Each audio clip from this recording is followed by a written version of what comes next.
If you clicked on this video, it means that you care about nutrients. And that's great, because why should you care about nutrients? Well, it's basically the building blocks of our whole life.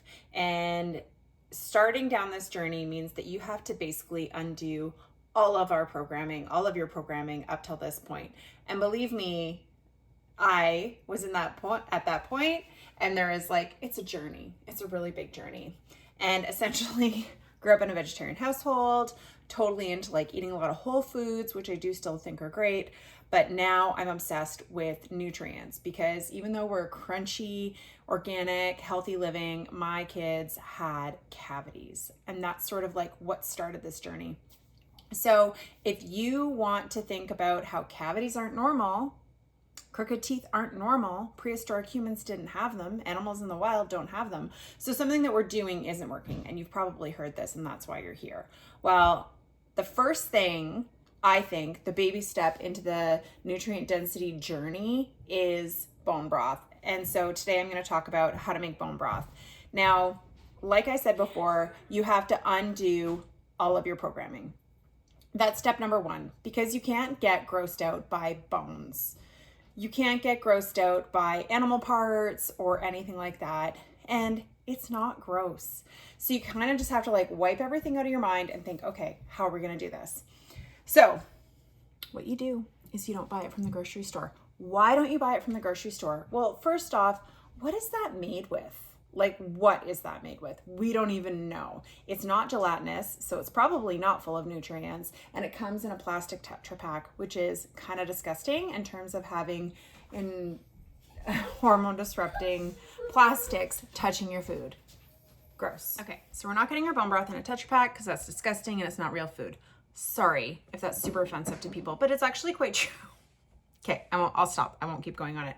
Now, to make bone broth, like, I can't tell you A, how many people have asked me how to do it, but B, how easy it is.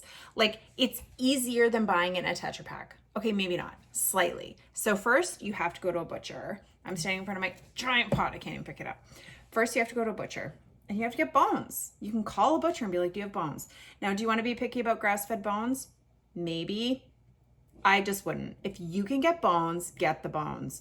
Get picky later in life, because step one is getting nutrients into your body. So you get the bones, you get a pot. I don't even care how many you get. You get 3 little ones, great, put them in a small pot. You get as many as I did, which was ribs from a friend, you get your big pot. So you put them in your pot, and then what you're gonna do is you're just gonna cover them in water. So you want this much water above where your bones are in the pot, and then you put a lid on it. I don't add salt, I don't add vinegar, I don't add my onion peel, my saved celery, and my carrot top. No, you don't need any of that. It is just bones and water. Am I using tap water? Yes.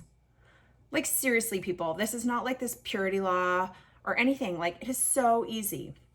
And you put it on your stove. I don't use my Instapot anymore, but you can do it in your Instapot. I worry that by doing it at such high temperatures, you're killing some of the nutrients, but I don't actually know the science behind it. So tit for tat, who cares? So then you're going to put your lid on it, and then you're going to let it simmer 24 hours. 48 hours, maybe. So I do 48 hours, and I do it on a low simmer. And I don't do it on a high rolling boil. I've heard that that also kills the nutrients, which was part of my not using the Instapot. So that's my 2 cents on how to make bone broth. So yeah, so you do that for 48 hours. Then you're smarter than I am the first time I did it, and you put a bowl or another pot under a strainer, or you just pick the bones out. I do it lots of different ways, but one time I did put the strainer in the sink and I poured the whole thing down the sink. I probably shouldn't tell people that. Anyway, so after that point, what I actually usually do is I keep my jars up here, and I'll just have a jar, and I put like a little strainer in the top, and then I just strain it as I go after I've like picked out the big bones. And if it's beef bones, you can give them to your dog after. So you're good to go. So that is how easy it is to make bone broth. And then, so I'll do this every Sunday as prep for the week. So it's good to have an idea of how many you want, like how many quarts you want or how much you want for the week. So for myself, like doing this every Sunday, I do it in a 15-quart pot, but I fill it. So I usually get like 7 quarts after, I would say, and it is gelatinous. That is what you want. The more gelatinous, the better. If it's not, don't cry, still use it. So, yeah, so low boil, get your 7 quarts, you're good for the week. Now, am I crunchy? Yeah, I'm pretty crunchy. And I'm not just crunchy like milling my wheat and making my own bread. I'm like crunchy, like obsessed with nutrient density, which I think that we all should. And I could really get on like a really big lecture about it. If you ever watch my stories on my Instagram, I'm a bit of a rambler on the topic, and it all started with my kids' teeth. But I can tell you firsthand that eating a nutrient-dense diet does impact the health of your family. It is not a joke. And bones are super cheap, water's free, filling the pot. It is something that you can do quite easily.